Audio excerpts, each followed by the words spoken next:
بسم اللہ الرحمن الرحیم۔ کوئی اندازہ کر سکتا ہے ان مشرک مفسرین کا جنہوں نے اللہ کی کتاب کے معنی اور مفہوم کو بدلی کر کے رکھ دیا۔ ان کے بھیجے کے اندر، ان کے دماغوں کے اندر، ان کے مزاج میں شرک تھا، تو وہ ایسی چیزوں کو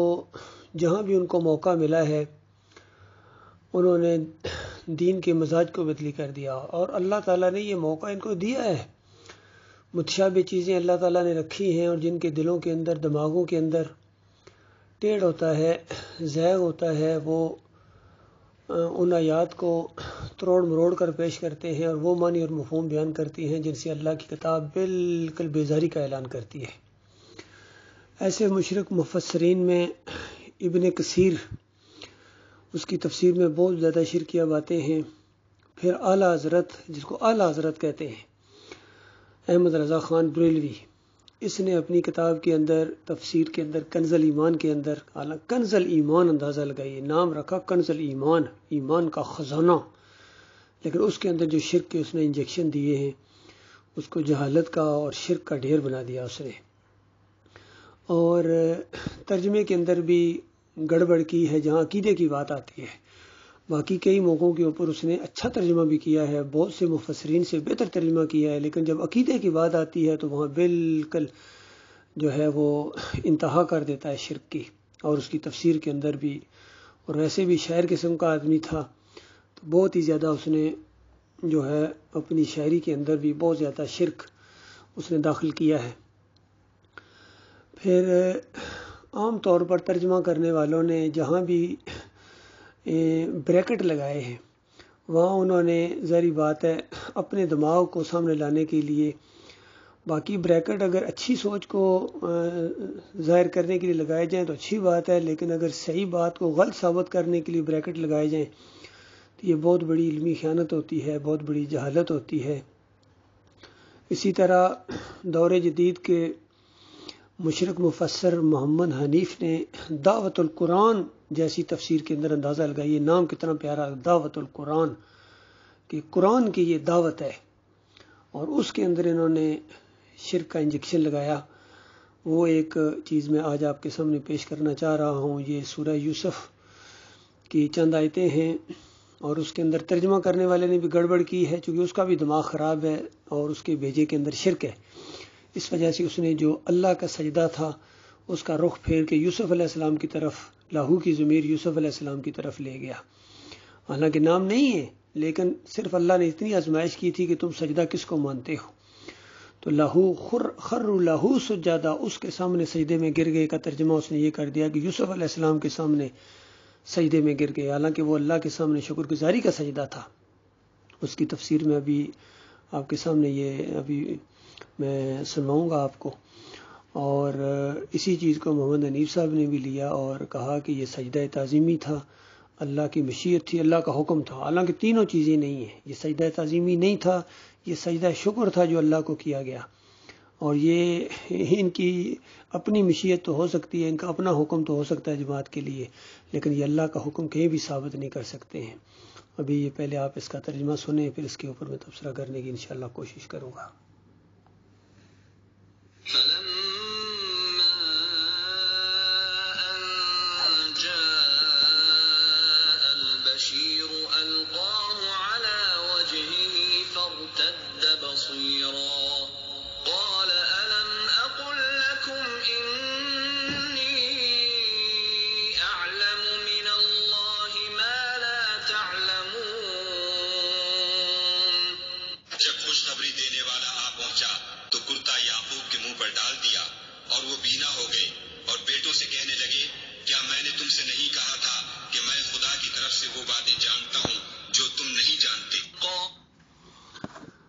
یہ بہت بڑی بات یعقوب علیہ السلام نے کہی، اگر اسی کے اوپر غور کر لیا جائے تو کافی حد تک بات سمجھنے میں آسانی ہوگی۔ وہ پوری زندگی کے اس علم کا احاطہ کیا ہے یعقوب علیہ السلام نے کہ دیکھا میں وہ کچھ جانتا تھا جو تم نہیں جانتے تھے، یعنی اللہ کا جو منصوبہ تھا کس طریقے سے عملی شکل اختیار کر رہا تھا، یہ تو وہی منصوبہ تھا جو یوسف علیہ السلام کو خواب دکھا کے اللہ تعالیٰ نے بشارت دی تھی باپ بیٹے کو کہ اللہ تعالیٰ اس انداز سے اس بچے کو اٹھائے گا، اس کو چنے گا اپنی نبوت کے لیے، اور اس کو باتوں کی تہہ تک پہنچنے کا علم دے گا، اور اس کے اوپر وہ نعمتیں تمام کرے گا جو ابراہیم علیہ السلام کے اوپر اور اسحاق علیہ السلام کے اوپر اور یعقوب علیہ السلام کے خاندان کے اوپر اللہ تعالیٰ کرے گا۔ گویا وہی پورا نقشہ سامنے آ گیا کہ دیکھا میں نے نہیں کہا تھا میں وہ چیزیں جانتا ہوں، اس انداز سے بیان کیا ہے یعقوب علیہ السلام نے۔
وقد أحسن بي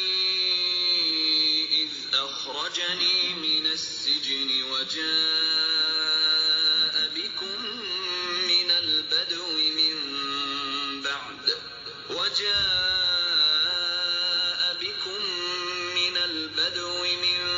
بعد أن نزغ الشيطان بيني وبين إخوتي إن ربي لطيف لما يشاء إنه هو العليم الحكيم۔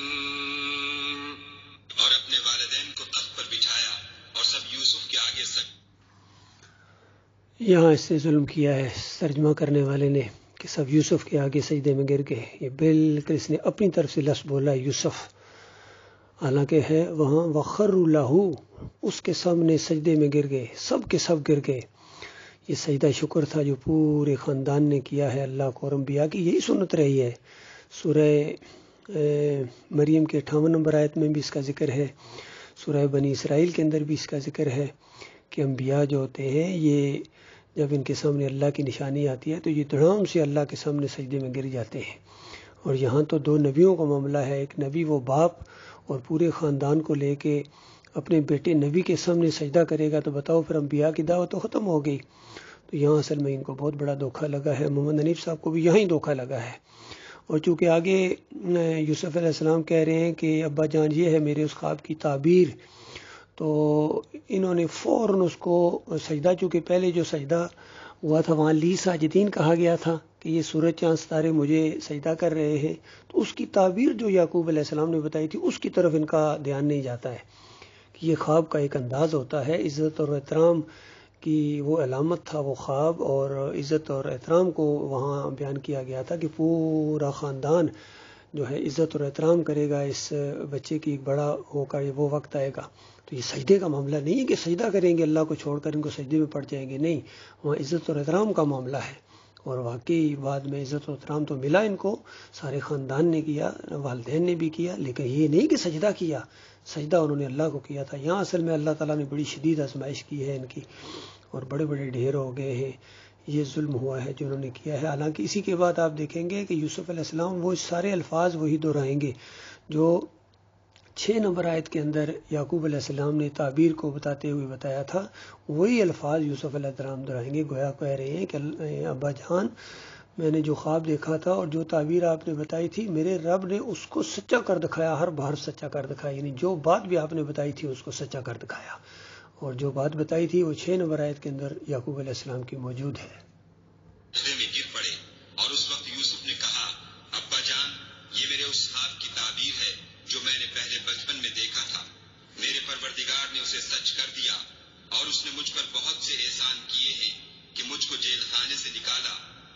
کے بعد کہ شیطان نے مجھ میں اور میرے بھائیوں میں فساد ڈال دیا تھا، آپ کو گاؤں سے یہاں لایا۔ بے شک میرا پروردگار جو چاہتا ہے تدبیر سے کرتا ہے، وہ دانا اور حکمت والا ہے۔ رب قد آتيتني من الملك وعلمتني من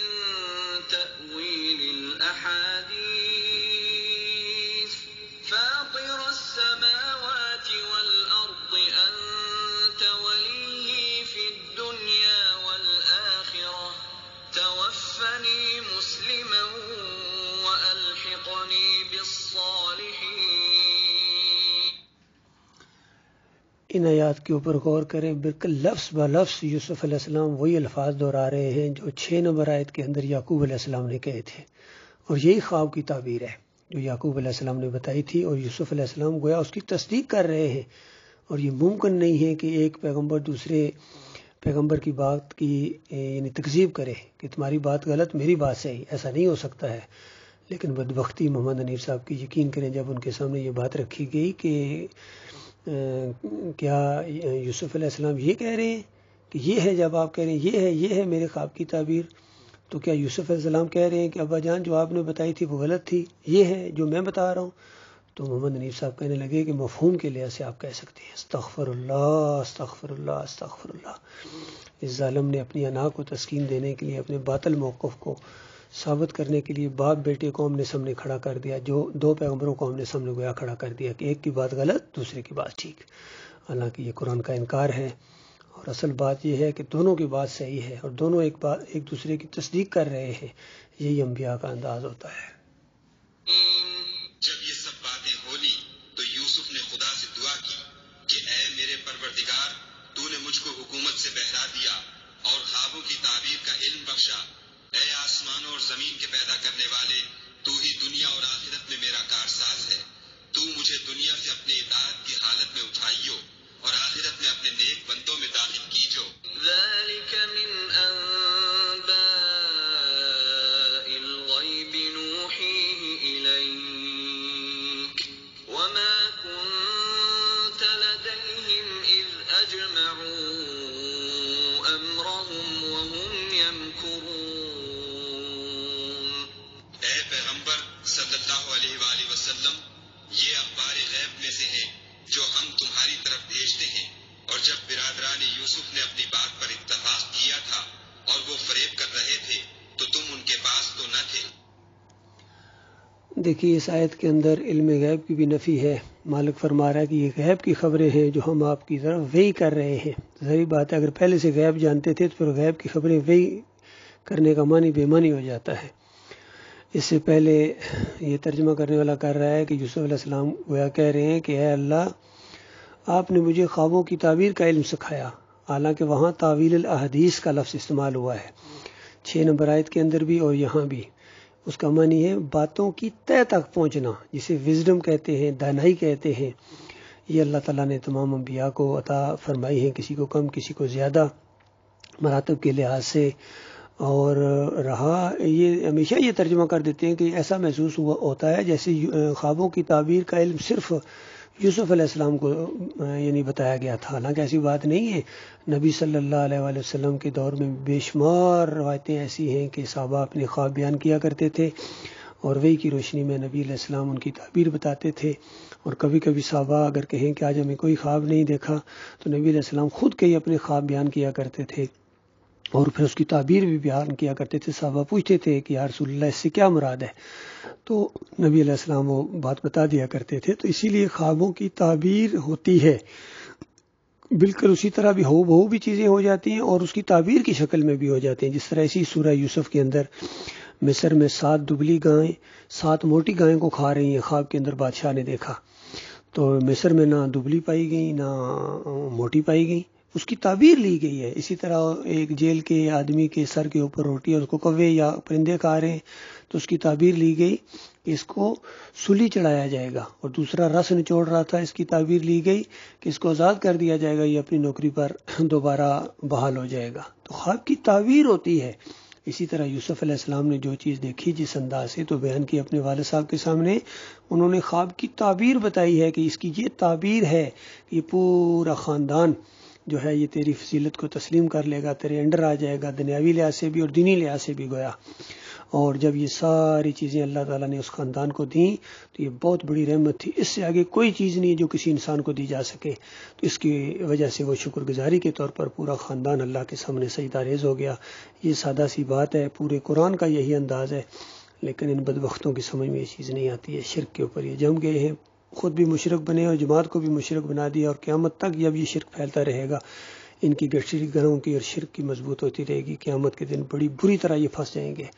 اور سارے نیک اعمال برباد کر دیے جائیں گے شرک کی وجہ سے۔